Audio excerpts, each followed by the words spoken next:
Welcome to Zero Knowledge. I'm your host, Anna Rose.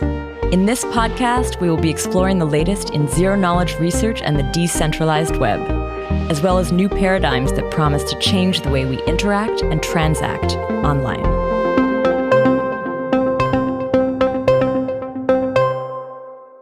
This week, Tarun and I chat with Andy Chorlian. We talk about his journey, starting as a MakerDAO dev all the way to NBA Topshot star, and how this has influenced his new project, Fractional, and how it connects to the PleasrDAO, a DAO that has recently outbid the competition and bought the Edward Snowden NFT.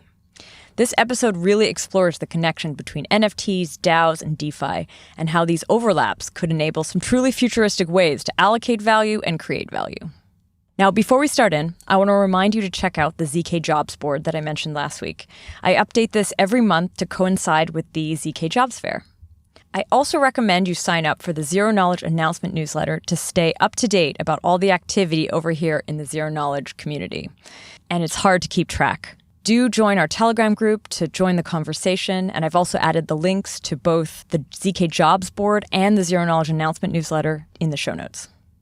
I now want to take a moment to thank this week's sponsor and a ZK-focused project that I'm proud to be advising on, Mina. Mina is the world's lightest blockchain, powered by participants. It is a Layer 1 protocol creating a private gateway between the real world and crypto. The entire chain is about 22 kilobytes, thanks to zk-SNARKs. The Layer 1 protocol replaces the traditional blockchain with a zero-knowledge proof, ensuring a super light and constant-sized chain. This allows participants to quickly sync and verify the network. The entire chain is, and will always be, around 22 kilobytes, even as it scales. And SNARK-powered dApps, called snaps, allow access to verified real-world data from any website for on-chain use. The ecosystem is growing fast, and Mina's mainnet has just gone live, which offers users a platform to build a private gateway between the real world and crypto. To find out more, visit minaprotocol.com. I've added the link in the show notes. So thank you again, Mina. Now here is the conversation between Andy, Tarun, and myself. Today, Tarun and I chat with Andy Chorlian from the Fractional project, and he's also part of something called PleasrDAO. So welcome to the show, Andy. Hey, thanks for having me. Excited to be here. So maybe to start off, tell us a little bit about what Fractional is and also what PleasrDAO is. Yeah, for sure. So Fractional is a new project that I started working on a few months ago, and it's focused around fractionalization of NFTs, which NFTs have kind of captured a lot of the crypto Twitter sphere and general mind share over the last couple months. And I got pretty interested in them over the last half of a year or so, or now even a little longer than that. And so Fractional, as a protocol, is going to allow you to take an NFT or a basket of NFTs and lock them up into what we're calling a vault, and then create fractional ownership tokens of that NFT that are just normal ERC20 tokens. So that's Fractional. And then PleasrDAO is kind of this new strange DAO that popped up back when People Pleaser released her X times Y equals K NFT on Foundation. And I was actually part of the initial little group chat to form PleasrDAO. One of my friends, Jameis, messaged myself and a couple other people and said, "Hey, this thing is really cool. Do you want to try to buy this?" And we were like, "Yeah, sure, let's do it." We didn't really know it was going to turn into what it has turned into. There were a lot more people who were interested than we expected, and now it's kind of formed into a bit of a bigger collective of generally DeFi people who are interested in art and NFTs and DeFi stuff. And Tarun, are you part of this too? I am. I was also in this Genesis group of people. But I regret not, as they say, aping in more. Me too. I want to go back to this later on in the episode. Right now, I want to hear a little bit about your background. Let's go back pre-crypto. Where were you at, and kind of what led you to here? Yeah, sure. So I went to school for computer engineering, and I didn't really know. So at the time, I thought I was interested in hardware. I wasn't interested in hardware. I learned that. That's good. Yeah, that's good. And so then I found myself at a pretty generic software company. It was owned by Fidelity called eMoney, doing like general kind of like back-end work, working in C#.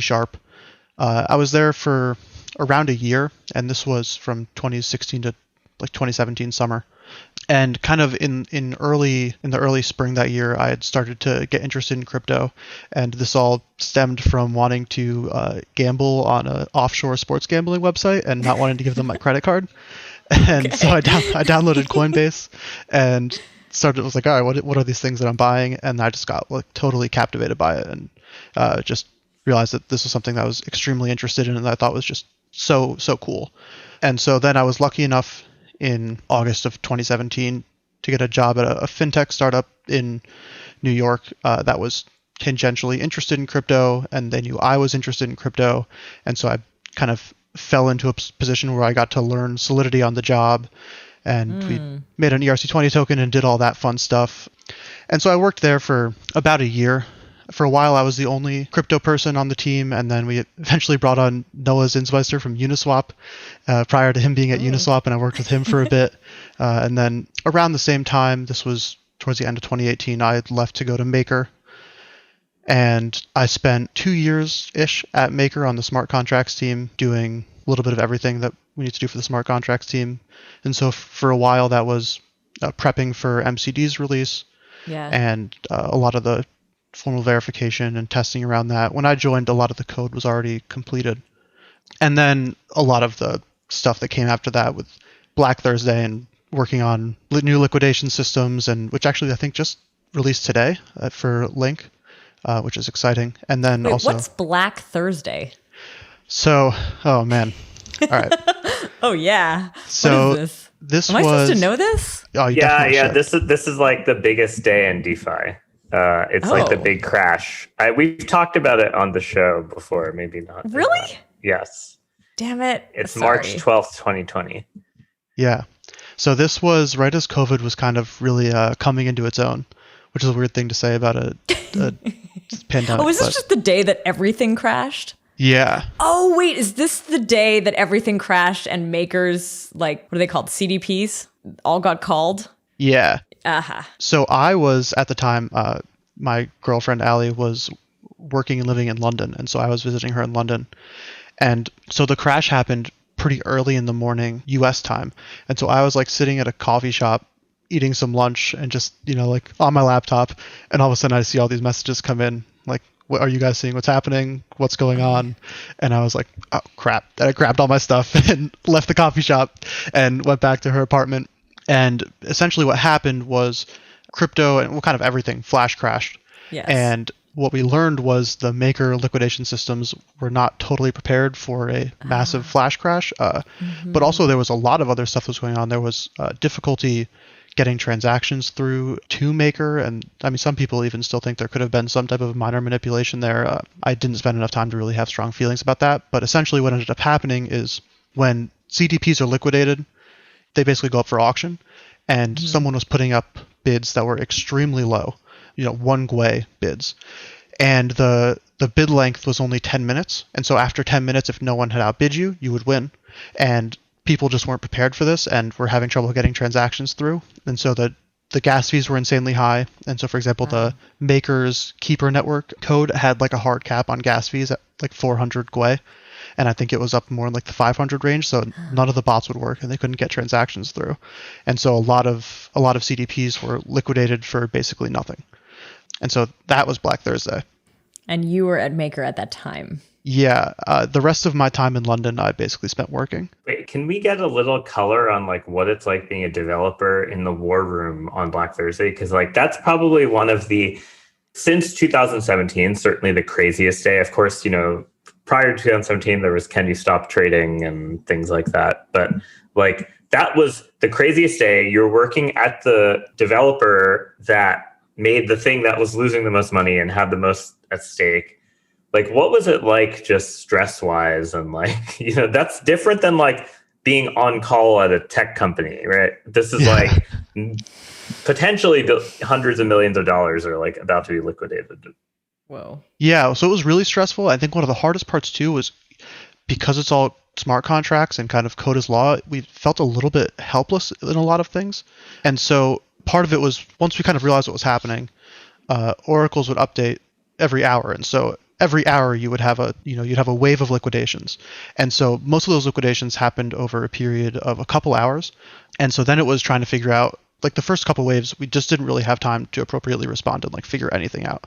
And then relatively quickly after that, some people spun up just like some internal code so that like we as employees could bid on these things, or like anyone who had money and wanted to try to bid on these CDPs that were being liquidated could try to come in and like just help. Like, I was literally on Etherscan trying to put through bids on different CDPs that were being liquidated. Wow. And that was what was hard about it. So, we couldn't just like push a code through because Maker governance has a whole governance process and all this. It was hard. There was a lot of internal discussion about calling emergency shutdown and what that would do. I think that was really where the stress came in. There was a group of people who felt that we should call and like shut down the system, and a group of people who were like, no, that's not the right way to handle this situation. And I think in the end, the right decision was made not to shut everything down, but it was very stressful. And then a lot of what came after that, after the first couple hours, was just like an insane amount of calls trying to figure out, what do we do? How do we rectify this? How do we calculate what the damage done actually was? And like kind of what is our process to move forward from this? Wow. But wait, they could have stopped it? When you say shut it down, that's sort of surprising to me that was even an option. Well, so MakerDAO, the protocol has an emergency shutdown where if you burn 50,000 MKR, it basically just kind of ceases the protocol. And there's a whole unwinding that comes along with that and stuff. But so that was basically the conversation was, is the fallout that's going to come from calling emergency shutdown, and basically you'd basically have to re-bootstrap DAI. You'd have to start over again. Versus the fallout of people losing money from CDPs getting liquidated for next to nothing, kind of weighing those pros and cons and figuring that out. And for the record, that is probably one of the most extreme engineering situations I think anyone has lived in crypto that day. Not just for Maker, but like BitMEX went down. I mean, that led to BitMEX's collapse in a lot of ways, was how much money people lost that day due to systems failing. So like the craziest stress test of all of the engineering in this industry took place on one day during this crazy crash. And it's important not to understate that, because it's, most networks, especially new networks, like have never even come close to dealing with like 50% of their network getting like liquidated all at once. In like 12 hours or something. 1 hour for BitMEX. I mean, BitMEX, BitMEX was a crazy thing when that happened. Yeah, that is crazy to think about. Like in my mind, I have a hard time imagining what could possibly happen that could be a more like catastrophic market event than that for a system like Maker, at least. And if they were able to withstand that and continue to like go through, it's like it would have to be a bug in the code that actually broke the system at this point. It feels like that's the only thing worse for it to collapse. Yeah.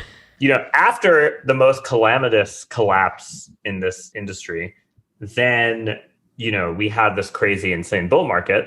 And part of the bull market was really driven by yield farming and sort of these protocols giving out tokens to users directly, which is a very different model than like proof of stake networks where you sell the tokens or distribute tokens up front instead of like distributing them to users per se. It's a kind of different go-to-market model. And in the process, you got involved at Yearn pretty heavily. So I think maybe walk us through how your degen habits somehow made it on chain. Yeah, so I was actually, all things considered, I would say I was a tiny bit late to DeFi Summer for a bit. When YFI came out and there was that 1 week of farming, I was on vacation with my girlfriend's family and I missed all of that farming. So that was a bummer. But what I found really, really interesting about like a lot of DeFi Summer and all of that was a lot of the strategies and figuring out how to more efficiently farm and do all of that stuff. And so back in like September, October, I started to get pretty active in Yearn and like the strategist group as that was kind of starting to be built out a little bit more. And so what I was primarily focused on at that point was sushi swap farming. So they were like pretty generic strategies, which were, you were depositing liquidity positions into a Yearn vault and farming sushi tokens. And then part of the interesting evolution of these strategies was Yearn's kind of change in relationship with sushi. And it created some interesting problems where originally we were farming and dumping sushi tokens, and then Yearn kind of, creates a pretty strong working relationship with sushi. And so at that point, we changed the strategy from farming and dumping sushi to farming sushi and staking it in X sushi and earning more X sushi. Yeah, so that was kind of a fun part of the DeFi summer for me, was trying to figure out more like programmatic ways to be involved and also help other people do the ridiculous things that I was doing. Because there was a period of time in like September where I was just like not really sleeping and just aping money into every single like Asian food name. Did you protocol. Still have a job at Maker at this time? Oh, yeah, I was still working at Maker. But I'm sure everyone at Maker was doing this because like we were all in a group chat together all doing it. Yeah. Okay. I mean, it's like you're already in the weeds. Like yeah. Well, and that's where having people who you know and trusted in the space was insanely valuable. So we had a Signal chat with like 10 people in it, and it was a lot of smart contract developers. And one person would find a new farm and they'd post it in the Signal chat, and we would all pull it up on our code diffs and stuff, and we'd look through it and go, yep, looks good to me. And then we'd all just dive in right at the start. We'd have like timers and keep each other all ready and stuff. It was a really weird time. Very bonding, though. It sounds like a fun game with some friends. Like summer camp COVID edition. Yeah. Interesting. So before, kind of after you learned a lot about DeFi Summer, you decided, hey, I'm going to go from Maker, which was an organization I suppose at this point is more like in maintenance mode than in like in adding new products mode at high velocity, because it has a ton of value in it. So it can't like move quickly to somewhere kind of smaller. So maybe you want to walk us through that, and then how that led to you becoming the face of NBA Top Shots in the Wall Street Journal. Yeah, sure. What you said is exactly right. I found myself, so DeFi Summer kind of reignited in me, like remembering just how cool Ethereum is. There was a period of time kind of while Maker was in maintenance and stuff where it was really easy to just be tangentially involved on Twitter and tweet about stuff every once in a while, and then do my 9 to 5 Solidity work and kind of call it a day. And DeFi Summer was just so insane, and I was like, oh, this is really fun. This is what's really, really cool. And so I after that definitely found myself in a place where I wanted to get back to more rapidly iterating and building and having fun with all that kind of stuff. And so that was why I found myself at Yearn. And then at that point I was pretty set that I was going to move on from Maker, just kind of when the opportunity arose, and figure out what I was going to do next. And I had a good friend reach out and say, hey, I know these guys who are starting a new project. Would you want to kind of read what their kind of docs are looking like and their idea? Because he knew that I was relatively knowledgeable about on-chain strategies and farming and stuff like that. And so that was Element Finance. And so I ended up, after kind of talking with Will and Johnny, the co-founders, I decided to join that team and help them out kind of as someone who knew a lot about Yearn and knew a lot about strategies.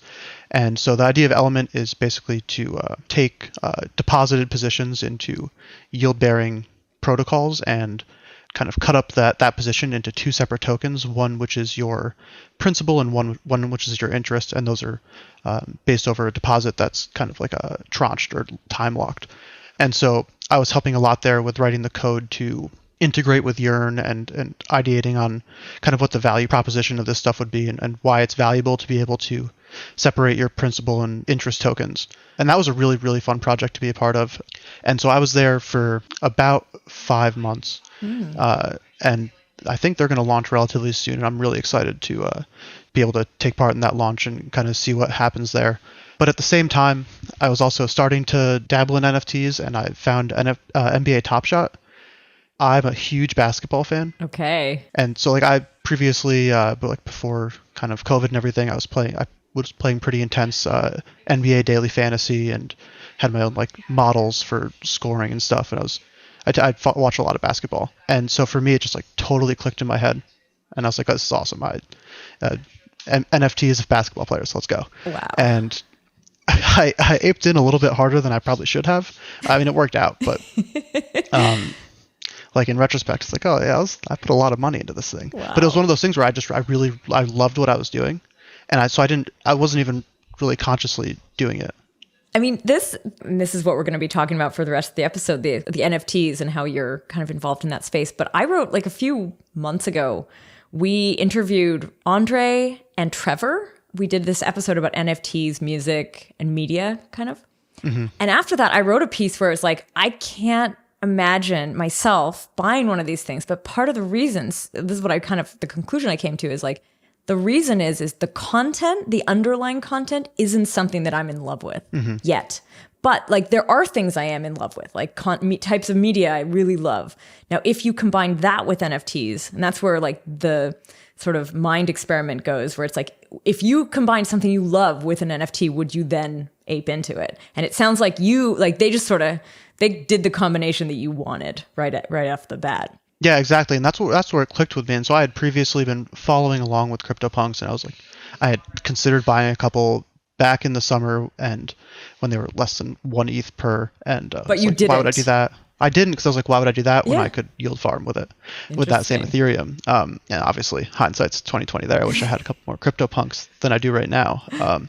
But yeah, so Topshot for me, it kind of, like you were saying, it unlocked to me like, okay, now I get this, because previously I was like, okay, why would I care about CryptoKitties or CryptoPunks and all these different things? Like, sure, they have an interesting story, but they're not really like a narrative that fits what I'm interested in. And Topshot was the first thing that really did that. And so I spent a lot of my free time between September and November, December even, like either browsing the Topshot marketplace, working on like off-market deals or all these crazy things. I had written a bunch of Google Sheets that was doing analytics on all the moments and stuff. Got way too into the weeds, but it was just fun for me. It didn't feel like I was making some super sharp investment that was going to do well financially. And at that point, it kind of, at the same time, made it really clear to me the value proposition of all NFTs. And at this point, like, now I do own CryptoPunks and I want more because I get it. And they have a cool story. Mm-hmm. Let's hear what happened to you with the NBA Topshot. So you said you went in too hard, maybe. Yeah. Well, so I had a couple of good connections with a couple of the larger NFT collectors and more like market maker style NFT people. And so they weren't really interested in basketball, and I was. And so I felt that I had a bit of an edge where I could be like, hey, I want to buy a bunch of this player from you that you don't really know that much about or don't really care about. And so I was generally like offering them an off-ramp from Topshot, because it was at that point was very, very hard to withdraw. It still is now, but it's not as bad as it used to be. And so I would buy stuff at a discount to offer them an off-ramp into Ethereum. And then back in January, a daily fantasy guy, now like writer doing a lot of cool stuff, named Jonathan Bales, put out a piece about how him and some of his friends bought a Ja Morant moment for $35,000. And that kind of kicked off like a tidal wave. Whoa. And so there was a couple websites that would show you like your account balance or like your general idea of how much your account was worth. Mm-hmm. And over the course of like 3 weeks, my account went from being worth like $200,000, which was a little more than the amount I put in, but not very much, to, I think at its peak, it was almost at 16 million. Oh my God. It's gone down significantly from then. Also, there was an article that came out about your experience with Topshot that Tarun actually shared with me. That was one of the things that I read about you before I met you. So you were kind of the poster child in a way. Like you were the example of like, here's what, if you're lucky, girls and boys, here's what you can do.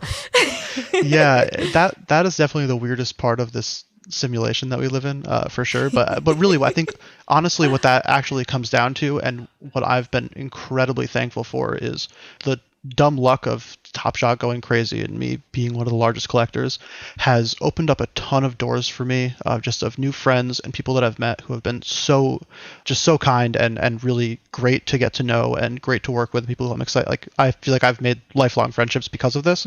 And one of those guys, one of the guys who bought the Ja Morant for $35,000, Peter Jennings. And so he is also a big daily fantasy guy, really successful. And he reached out to myself and MBL267, who was the other guy in the article, about his friend who worked for the Wall Street Journal, who's looking to do a Topshot article. And so we had a couple calls with him, and then I had like a really weird hour-long photo shoot with someone from the Wall Street Journal. But yeah, how do you take a picture of a Top Shot star? well, so she brought a basketball. I don't own a basketball. And so we like walked around Brooklyn for a while and took some pictures. And then it's funny, like, so that picture we ended up using is in the second bedroom of my apartment, which is a home office for myself and my girlfriend. And I didn't know we were going to take pictures inside. And I was like, oh, should I clean up the office? And she was like, no, it's fine. We probably won't use one of these. And then she didn't. There's just like crap on my desk and like clothes on the floor. But that's crazy. It's fun. So what does it mean, like, when you make this changeover? You've gone from farming, I guess, to now you're on Topshot. But is this your job? Is now this your job? Like, do you spend every day looking at these NFTs and trading them? Or was it more like this was a side thing that kind of blew up? I would say more so that. Okay. There was a period of time where I was spending a lot of time per day on it. And kind of, I think crypto has taught this lesson many, many times, especially in the crypto space. If you feel like there's kind of an asymmetric risk reward ratio, the best thing you can do is just like kind of dive in head first and see what happens and figure everything else out later. Totally. And I was lucky as well to have a couple of guys who were also pretty confident in the platform, who I considered smart and would talk to, and we would kind of talk about strategy of what we were going to buy and sell together, who I think we all kind of were able to help convince each other that this was like a really good product. We all came from extremely different backgrounds. I was the only really crypto native one. One of them is like runs a education startup. The other one is a Wall Street guy, and neither of those guys are really crypto savvy. One of them like doesn't even really own crypto. And so that to me kind of made me feel more confident in it, because I was talking with guys who were all interested in like buying these things. One, because they thought it would go up in price, but also because they were really excited about the platform and wanted to be a part of it and really enjoyed what they were doing. And so it made me just really, really confident. And so for a period of time, I was probably spending like a full-time job amount of hours just thinking about it and doing things. But then, at a certain point, I got to the point where I was like, okay, I've put enough money into this. I don't need to put any more money into this thing. If it goes well, I'm going to have money. If it doesn't, I'm going to lose this money. And I'm at a point where I feel good about the risk reward ratio. Fair enough. By the way, I just realized I keep asking you, like, was this your job? And I'm sorry about that. It's such a dumb question to ask in this space. Like, I mean, if somebody asked me that, it's like, they're all my jobs. All the things are my jobs at some point. And it's also my life. I don't know. It's like there's a combination happening. And a lot of it's just interest. You're following something that you're into. Yeah, no, definitely. I think that it makes sense. It's like that's another weird thing in crypto. I feel like, people do have jobs and like where they're paid hourly, but at the same time, it's such a constantly moving thing that is just always changing and always evolving. And so there's a lot of things you can do that can like take up a lot of your time that aren't your job, and that you can still find like extremely interesting and are worth it. Yeah. Yeah. It sounds like you're somewhat like at peace with whatever happens in the Topshot world. You've kind of like explored it to the point where your interest has been fulfilled. You're just going to leave it there. But at the same time, like the NFT market, like you must know quite well how that's doing. Yeah. Like what is happening in the NFT market right now? Like what are your thoughts on that? That's one of the other funny things that have kind of come out of Topshot is I now do a weekly live stream with some other Topshot guys called Club Topshot. That's like a very, very casual like YouTube stream we had on Ja Rule a few weeks ago, and it was so weird and so fun. Yeah, like Ja Rule got high with us on a live stream talking about Topshot. Did you ask him about Fire Festival? So he made one backhanded comment. So Ja Rule is an insanely large collector. He had some crazy stuff in his apartment or his house. Not an apartment. He's too rich to have an apartment. Okay.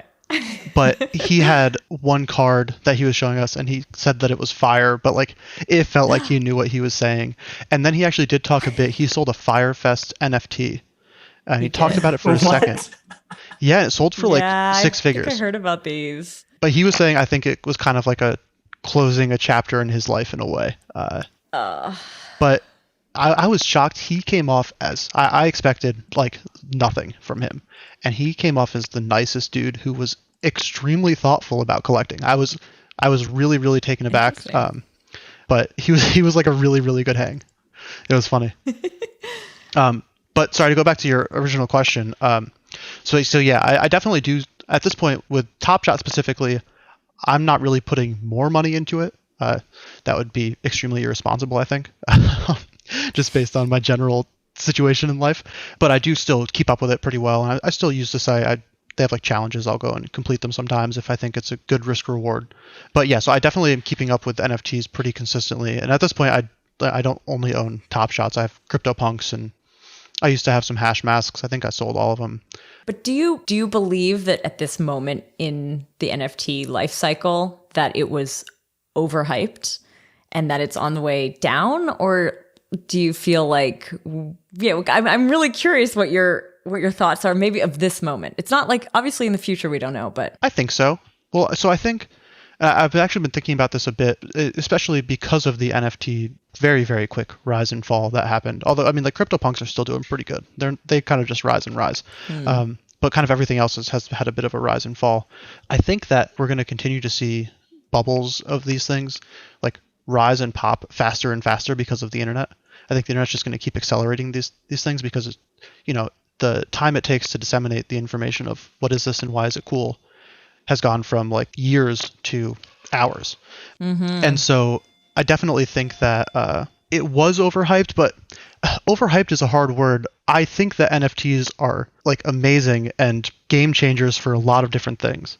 So maybe overhyped isn't the right word, but maybe just overbought for the amount of like participants in the market. For the use case almost. Yeah. And it reminds me a lot of thinking about either like the .com bubble or stuff built on Ethereum in 2017, where there's going to be some really cool stuff that stands the test of time, and it going up and down a couple 100% in the spring of 2021 is going to be irrelevant. But then there's going to be a lot of stuff that no one cares about after a few years. Yeah, totally. Probably. Speaking of things that will hopefully last the test of time, let's talk about your project. You have a project called Fractional. I'm curious about like the origin story of this. Like, how old is it? And let's talk about what it is. Yeah. So naturally, a lot of my kind of initial thoughts about it came because of Topshot, which I think just makes sense because of my kind of introduction into really taking NFTs very seriously. But a lot of my conversations with a few of the other larger collectors was, I want to buy this moment for $25,000. I think it's worth $1 million. Is anyone actually going to spend $1 million on it? What's the addressable market of people who have 7 figures they want to spend on a basketball GIF? Yeah. Which it seems like it's not none. It seems like there's someone. That's crazy. And so, then it's just obviously reevaluate what that means to larger numbers. And so that got me, and a lot of people at the time were fractionally going in on Topshot moments, but just not trustlessly. It was just like a group of friends. Yeah, it was just a group of friends who were either agreeing to or giving one of their friends cash, and then they were buying it and just custodying it in one of the accounts, which works at small scale, but realistically you have to have better solutions than that in the long term. And so at the time, this was, I guess, like early February, I basically just like spent a weekend coding up kind of what it would look like to have a fractional vault of an NFT that would give out shares, and then you would have a reserve price, and if someone were to meet that reserve price with Ethereum, you could buy out the shares. And so I kind of coded this up over a weekend, just no front end or anything, just some smart contract code. And I actually reached out to Tarun because I knew that he had, or the robot, I should say, had some involvement with NFTX. And so I just wanted to get his opinion, because I didn't know Tarun crazy well at the time, but we had exchanged some DMs and Twitter. Yeah. And so it's funny because you guys actually live in the same city, but you just never cross paths. No, I don't know. I mean, it is a big city. Yeah. I mean, now we have. But now we have, but hopefully many more times. But yeah, so I just reached out to him. I was like, hey, I have this idea. It's like kind of what I've been working on. I just spent some time doing this. I'm curious what your thoughts are. And kind of just pretty quickly, I'd been wanting to do my own thing, and I had thought about that before doing Element even, and it kind of just felt like as good a time as ever to do that. Yeah. And it's like a thing you have experienced maybe even more than most. Yeah. Like you've gone through this cycle fully. Yeah, totally. And I do think that fractionalization kind of does bring some interesting DeFi style stuff to NFTs. And so I feel very fortunate that I think that I found myself in kind of a nice position where I have experience in both of these things to a level that not a ton of other people do, just based on my circumstances. So yeah, so really the focus of what we're trying to build at a super basic level is how can we make something that's really easy for someone to kind of lazily buy some percentage of a CryptoPunk or a LeBron James moment or all these different things. I think there's going to be a ton of different really awesome and really complex DAOs and things like PleasrDAO, which is spun up to where it's not explicit fractionalization of an NFT and sharing the pieces, but you're going to have these DAO groups that are coming in and buying stuff. But this is more focused on just the really basic lazy version of that. What does it mean to lock up an NFT and people can buy a bit of it, and then maybe someone will buy out the entire thing? And so that's really been the focus. Is that how it kind of works? So the fractionalization, I think, makes a lot of sense. I think anyone can understand that. You take some fixed thing and then you break it up into lots of mini parts, and each part represents a minor ownership in that, like a stake almost. But is the idea here that it would like go across all the platforms? Like that it would work on the NBA Topshot and on some of like the Ethereum-based NFTs? Or is this more like, I'm just trying to picture, is this like you already coded it in Solidity, so I'm guessing it lives more in the Ethereum world. Is it meant to be kind of a concept that's then expanded out to other ecosystems? Yeah, so in the short term, obviously I'm insanely bullish on Ethereum. I spent a lot of my time over the last like 4 years building on Ethereum. And so to me, that was just like the natural place to kind of start building this thing. I think in the long term, it'll be really, really interesting to see how kind of the multi-chain NFT world plays out, because I do think that there's going to be a much larger retail and casual focus than DeFi or a lot of the like financial stuff. I've been trying to convince my friends for years to get into crypto. It took me minutes to get them to buy a Topshot moment. Wow. So that kind of stuff. It's just like, to me, I think it lends itself to a less sophisticated, not in a bad way, but just a group who doesn't care as much about a lot of different things. So I don't want to totally count out something like a Flow blockchain or some of these other chains that are coming up that are more NFT specific. But to me, I naturally just first going to place my bets on Ethereum and build on Ethereum. But I do think the idea of kind of being in a cross-chain world with NFTs in different places is definitely possible. At least right now, it's happening. Whether or not that plays out long term, I don't know. But I wouldn't be shocked to see Fractional living on multiple chains at some point in the future.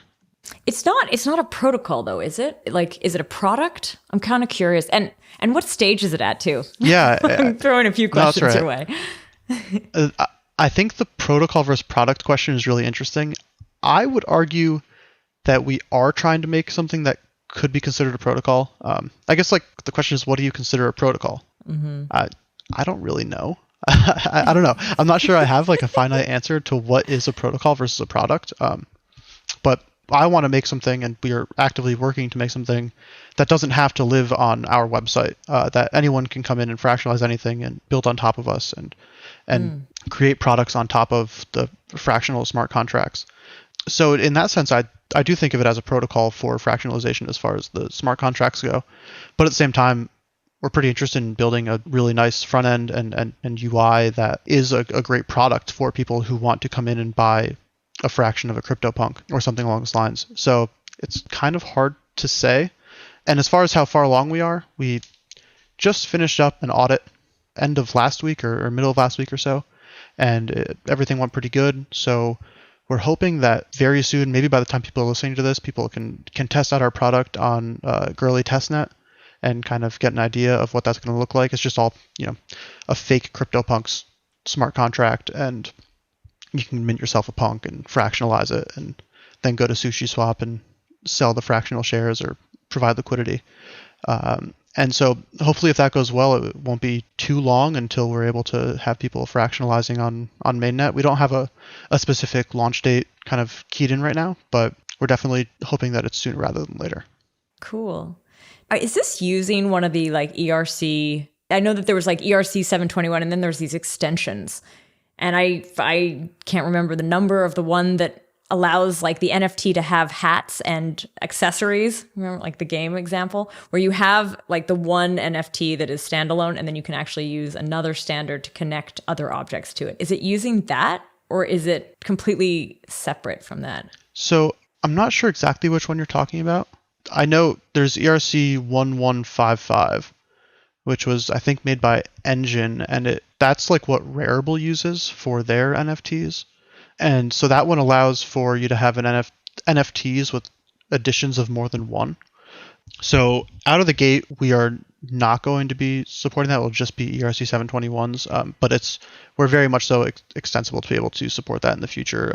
Should we need to? So yeah, it was ERC 998, but I think it's since been replaced by this, maybe ERC 1155. Okay. I don't have that handy, but yeah, I guess anyone can correct us if we got that wrong. Sadly, I haven't been able to memorize every single ERC yet. ERC that's related to NFTs. Yeah. Fair enough. But actually, I think something that might be super useful is to maybe go through the mechanics of like, hey, I own an NFT and like how I fractionalize it, how things work. Because I think actually for an audience that includes a lot of developers, it might actually be good to like walk through the mechanics of like how these things are made, what they look like. And I would say, at least from my purview, it's definitely a protocol. Like there are smart contracts that are auctions and like there's tokens involved that are made. And so, I think maybe if we walk through the mechanics, it'll be a little bit clearer. Yeah. If that makes sense. Yeah, sure. I'll go through kind of like the life cycle of an NFT and what that would look like in the fractional protocol and what it does to the NFT. So say I came with a CryptoPunk and I wanted to fractionalize it. Well, one, you'd have to have a wrapped CryptoPunk because we accept ERC 721 tokens, not CryptoPunk tokens. But then at that point, you would create what we're calling a vault. And that vault cares about a couple unique things and then a couple things it has you put in, but it's not very opinionated on them. So you're going to be creating an ERC20 token, which represents the ownership of the NFT.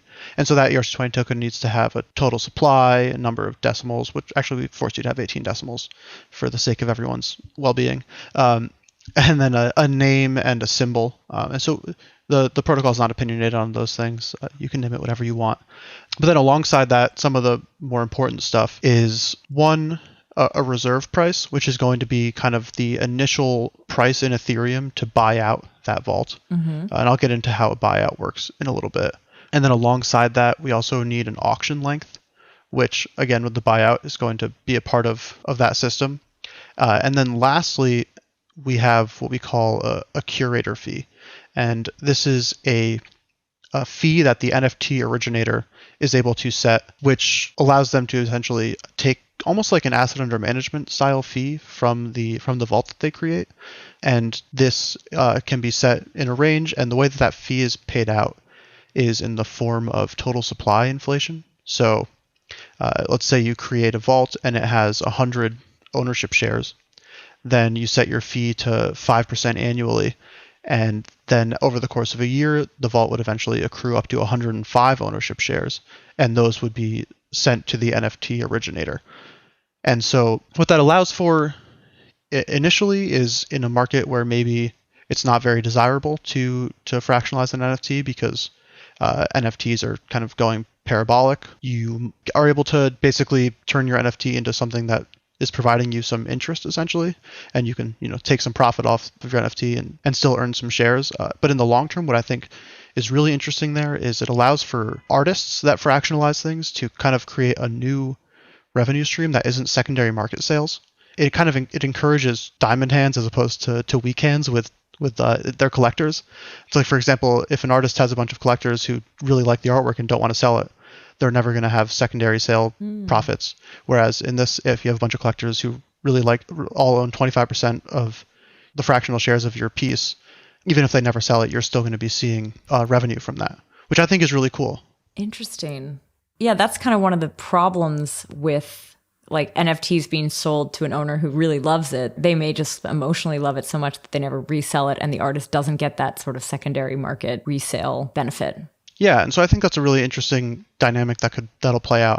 I'm very curious to see what kind of curator fees are set and what the market kind of determines is a fair curator fee. But I think we'll just need time to see what that looks like. For this, are you thinking primarily like the Topshot model where it's like art that you're fractionalizing, or is the vision a lot broader than that? Well, so I think in the short term, kind of the low-hanging fruit of Topshot and CryptoPunks and all that is definitely the current addressable market of fractionalization. But I do think that it's a lot wider reaching than that, kind of as we see real world assets come onto Ethereum. And you saw that with Maker just recently. They started onboarding their first real world asset.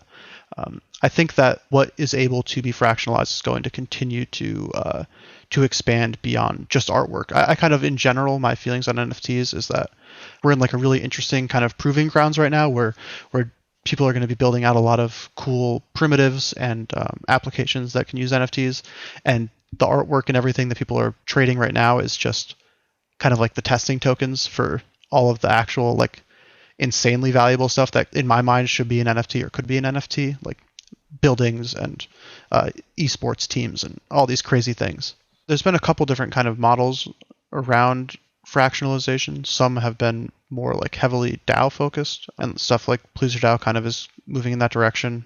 And then other ones that are not quite as much. And so it's going to be really interesting to see kind of as this all plays out, what do these fractional tokens look like? Are they something that trades above what people consider the fair market value of the asset that's locked up and all these different things? It's going to be very interesting to see that all play out. Are there like previous DeFi models that influenced your thinking around this? Or like, do you already see some strategies that could be influenced by some of that, excuse the term, degen activity that you engaged in earlier this summer? At some point last year? Last summer. Well, so I think one of the cool things that could really pop up from this would be kind of an interesting way to do lending and borrowing protocols with NFTs. There's currently a project called NFT Fi, which is basically like a peer-to-peer NFT lending marketplace. But I think turning an NFT into ERC20 tokens allows for more like compound or Aave style markets around them and stuff, which I think would be really interesting. And that would kind of create the ability for you to make more educated bets on NFTs, whether that's like trying to go long on an NFT or short on it, which I think is really interesting and not quite as easy to do in something like NFT Fi, I think, or at least it's a little bit more of a manual process because it's peer-to-peer where you have to have someone agree to your terms and kind of lock into a more structured loan. Yeah, and for some historical context, so Aave, before they became Aave, was ETHLend, which was peer-to-peer, and very similar to NFT Fi, and it just could not get traction because it was impossible for people to figure out a price, what the interest rate was. And I think like once they moved to the pooled model, of course, they were able to grow much more quickly. And I think that's in general probably the same thing for NFTs, although of course the notion of like price discovery for NFTs is difficult, but I think it's improved a lot when fractionalized. I guess one thing that maybe is interesting to think about those. Like, let's say I own an NFT and I go and fractionalize it. If I sell more than 50% of the shares, then I basically have ceded control of the reserve price, right? So like I lose the ability to have like a right of first refusal. So is that like, how do you foresee the dynamics changing there when like people fractionalize NFTs, but they keep a right of first refusal versus those that don't? And like, because I imagine that's something that happened in Topshot, and that's something I haven't seen kind of in DeFi. You don't see, there's no right of first refusal. Yeah, in DeFi. I don't really know what's going to happen there. I've talked to a couple people who have been interested in fractionalizing stuff and have said, I want to keep more than 50% to kind of make sure that I still have some say in whether or not this thing would sell. But I don't know.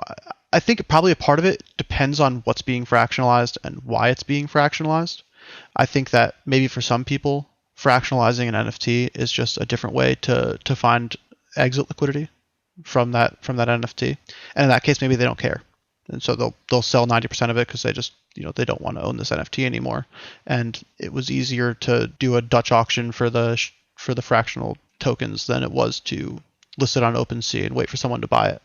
But I definitely think that for people who are trying to build more like unique and wider reaching projects on top of a fractionalized NFT or fractionalized basket of NFTs, I do think that that's going to be a point of contention for a while is, say I have these grandiose ideas for I'm going to take this thing and I'm going to fractionalize it. And then people who own fractional tokens for it will be able to do X, Y, and Z because they own part of the ERC20 tokens.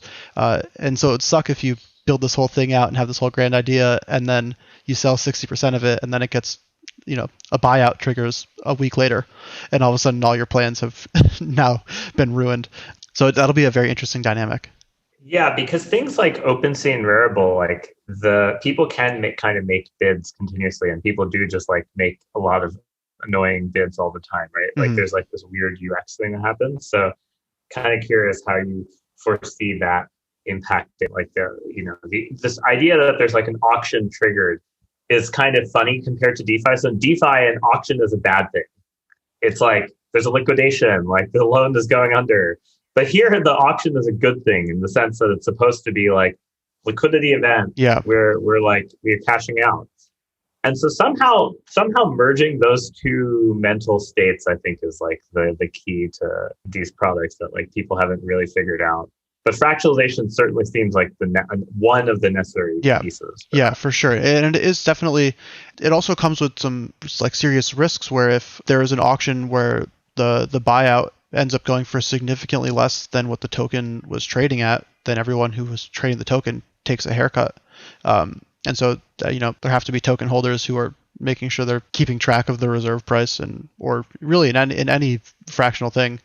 I don't think token holders want to see the NFT sold for less than they bought the fractional shares for. But that's also just kind of a part of markets. That's the rough part of that. I want to talk about PleasrDAO and how this relates to all of this. So it's a different project, right? It's not closely related to Fractional. And yet, is there a connection point? Is there something of like commonality between these two projects? Maybe we should give the history of PleasrDAO first. Please do. So basically, People Pleaser, who is a good friend of both of ours in various regards, she basically actually in summer, she did this amazing set of illustrations for SushiSwap's launch and for Aave's launch. And Matteo at Uniswap messaged me and was like, hey, can I get an introduction to People Pleaser? So I introduced him sometime in summer. And then I just didn't hear anything about it for a while. So I was like, okay, maybe it didn't work out. But then in April sometime, maybe March, late March, Uniswap V3 kind of has this launch announcement. And as a teaser, they put out this video that she made. And she's an artist, I guess. She's a animator, visual artist, or... Yeah, she used to work on designing game. Okay, cool. Then she's been kind of a freelance DeFi graphic designer. She's done every DeFi protocol, nice. Done some piece for literally every protocol. Cool. Probably the most in-demand DeFi artist that exists. Every project has been trying to commission pieces, and she's one person, so obviously that's hard to do. And so this piece was pretty epic because it kind of marked kind of this big change for Uniswap. And then, I think around the time there was a lot of violence towards Asian Americans. And so she decided to sell an NFT of the piece with all the proceeds donated to Asian American violence nonprofits. Well, anti-violence. Sorry, I guess that sounded like us. But you got one. And so then basically, I think it was at auction and the price started going up. And, I think Andy and I both have different stories of how we got involved in this. But I was at a restaurant, a little bit inebriated. And I just got this message of send 10 ETH here before this amount of time. And I was like, well, who knows what this is, but sure, let's roll the dice. From anyone? Was it from an anonymous account on Telegram? No, from What's someone happening? who I won't. No, from someone who I won't dox. But okay. Someone you knew I know, and trusted, I guess. Yes. Okay. Yes. And they were like, yeah, we want to buy the piece. We're going to pull together some funds. And I was like, sure. This is basically the problem that Andy is talking about pooling together money to buy one piece. This is kind of that. And get added to some Telegram group, and all of a sudden it's hey, we won this $500,000 piece, which was, I think, Foundation's biggest sale at that time for them. So were you pooling together to buy the People Pleaser? Yes. Image NFT? Yes. Okay. Yes. The Uniswap NFT that she was selling to raise money. Okay, so there's basically a collection of people who got together in order to buy this. Yes. Okay. And then the group, and then People Pleaser, I think the group gave her some fraction of the token. So they tokenized, basically made a token for voting on what pieces to buy. Okay. Mariano from Maker was kindly our governance czar and set everything up. Okay. And then, I think there was this crazy excitement and like tons of people were like, I want to join. I'll add money, whatever. And so we're like, we don't really, the goal of this thing was have like a sort of social mission and to buy paintings that like have a social component and also represent sort of the values that People Pleasers art does. I think of these things as like community owned art museums, right? Like you're never going to own a share of the Met, but at least here you can kind of own a share of these things. And the way you're doing this is through DAO. So you're basically just using like a DAO infrastructure kind of I don't know, which one is it? We're using Compound/Uniswap governance contracts. Like, okay. Pretty simple. So you have this DAO and you're pooling money in order to buy NFTs. And in a way, you're fractionalizing the NFTs. Yes. And then somehow there's this decision on the Snowden piece that the Snowden piece was the thing we had to buy. And we had to raise money for that. And so somehow we added new members. That part I won't really get into any details on. But new members were added, capital came in, and we had this crazy bidding war with this anonymous person. And then the piece ended up going to PleasrDAO for $5.5 million. Wow. Dollars. And now you own it, but so are you waiting to eventually sell it? So Andy can now tell you where the true long-term goals go. Okay. Yeah, so I don't think we've had an official snapshot vote or anything to ratify doing this, but generally the plan is to fractionalize the piece on Fractional. Interesting. What exactly we're going to do from there also has not totally been decided. I would say it's a very very free-form group right now where we're still figuring a lot out, but that is the general plan. And I think the idea is that we could potentially then maintain ownership of the piece to some extent, and kind of, I think it's fitting for a Snowden piece, something to give it to the people, and then also hopefully raise some capital through that to be able to figure out what's next and go from there. But again, it's all like, if none of that happened, if we did something totally different with the fractional tokens, I wouldn't be shocked. But as of right now, it's the general idea. The PleasrDAO sounds like it just was created by a community spontaneously, but is everyone cool with using it with Fractional, or is it like... That's why there's governance votes, right? Okay. The NFT can only be moved by governance. Yeah. The governance contract owns the NFT. This is an amazing experiment. Yeah. Yeah, it's a lot of fun. Cool. It's really cool. I know. It's like the launching of your project through this experiment sounds, given the story we've heard also of your background, this is so fitting and so awesome. It's like learning in the moment as this thing is moving 1,000,000 miles an hour and all these people want to throw money in it.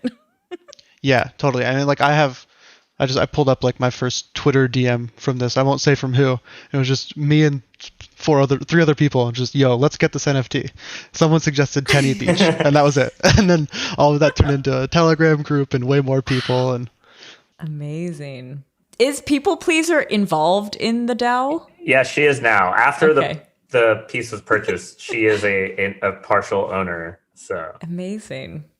So maybe to wrap up the interview, what are you seeing kind of coming down the pipeline for NFTs? Obviously, fractionalization is one of these things, but what else do you think you're looking forward to maybe in the space? Yeah, so I'm very curious to see what happens with the Christie's CryptoPunk auction that should be happening pretty soon. I think that's going to be really interesting, and there's a chance that it just totally re-rates CryptoPunks. And so I'm looking forward to that and kind of seeing what happens there. I think there's also a good chance that could be the local top of CryptoPunks for a little bit, which wouldn't be shocking considering how the Beeple stuff went and all that. But I think in the long term, I'm really interested in fractionalization and all the different things that can come with NFTs in creating these really interesting, sometimes gamified, sometimes just cool money Legos. Just building out the ecosystem around them. From just buying and collecting is awesome and really cool. But there's just so much more that's capable of being done. And I think that these last couple months have hopefully injected enough money and excitement into the space that over the next year or so, we're just going to see some really cool, crazy, interesting projects that are going to come out. And I think that as people continue to build, that's what I'm most excited for, is just other smart people who are building stuff and creating other interesting NFT Legos in the same way that, for a while DeFi was just a few interesting protocols that were doing stuff, and now we have this crazy ecosystem with so much going on. I'm sure there's, a lot of stuff that people haven't even considered with NFTs. I would add one of the things I find the most miraculous about this story, plus in general, kind of the way the analogs to like the last cycle, like 2017, that I would make for NFTs, is like during the last cycle, there's obviously a lot of froth and fake stuff that doesn't work or make sense, like fractionalizing farms in India and selling them on the blockchain or something. Like I remember seeing things like that. But amidst all of kind of like, in every good lie is a kernel of truth. And so like, I tend to think like in every good kind of hype cycle, there's always a kernel of truth infrastructure wise. And last time it was DeFi stuff, like the core tenets of DeFi, like people were raised, Aave ICO'd for ETHLend, Bancor ICO'd. They may not have been the main winners. I mean, in Aave's case, obviously they made it into the, successful ICO. It wasn't a scam, really provided use value to users. Bancor maybe halfway there, I would say. But like the idea is like there's like all this infrastructure that comes from the hype cycle and like getting all these people into like kind of these kind of last minute things. And I think NFT like infrastructure in general to like make it more useful and accessible and almost like interoperable in a weird way, in the sense that like somehow I want my Topshot NFTs to interact with my CryptoPunks, but like we don't know exactly how that's going to happen. I think like that's going to be the cool stuff to see. And I think fractionalization is like one of those like core primitives that has to exist first. Yeah, I totally agree. I feel a lot of similarities from 2017, like ETH ICOs and stuff to NFTs now, which has a lot of good and bad connotations to it. But I'm very, very excited about what the next couple of years are gonna hold. So I think DeFi and NFTs are going to intersect a lot more over the next couple of years, kind of as we're talking about the future. Like, where do you see that going, and what are kind of the grape leaves, tea leaves, whatever, the leaves that are predictive? I do love stuffed grape leaves, but I think the thing that to me is just like an obvious use case for fractionalization outside of the crypto collectibles and art world and into the DeFi world is the upcoming Uniswap v3 liquidity tokens, or LP tokens. So for those who aren't aware, in Uniswap v3, because they have ranged liquidity as opposed to just generic liquidity, they have to identify each user's LP position as an NFT as opposed to an ERC20 token. Oh. And so that's going to open up some really interesting things, but it's also going to break a lot of things. For example, Uniswap v2 liquidity pool positions are able to be used in MakerDAO as collateral to borrow against. In v3, that won't really be possible. At least right now, Maker doesn't support NFTs. So to me, fractionalizing those things kind of immediately helps to solve that problem and address one of those pain points. And I wouldn't be surprised if in the long term, kind of as DeFi gets more, continues to evolve and explore NFTs more, and these worlds continue to merge, we're going to see more and more NFTs that represent positions in DeFi or different things that we hold or do in DeFi. I mean, Uniswap has generally been a trendsetter for a long time, and them doing this, to me, means probably other people will do it as well. And so I'm very interested and excited to see kind of what that whole DeFi fractionalized LP positions and whatever else comes from that holds. Cool. So thank you so much, Andy, for coming on the show and sharing all of this with us. What an amazing journey, and also like very exciting stuff in the pipeline, it sounds like. Yeah, thank you very much for having me. This was a lot of fun. It's always fun to talk about DeFi and crypto. I could do it all day. Of course. Same here. Tarun, thanks again for joining as a co-host. Thanks for having me.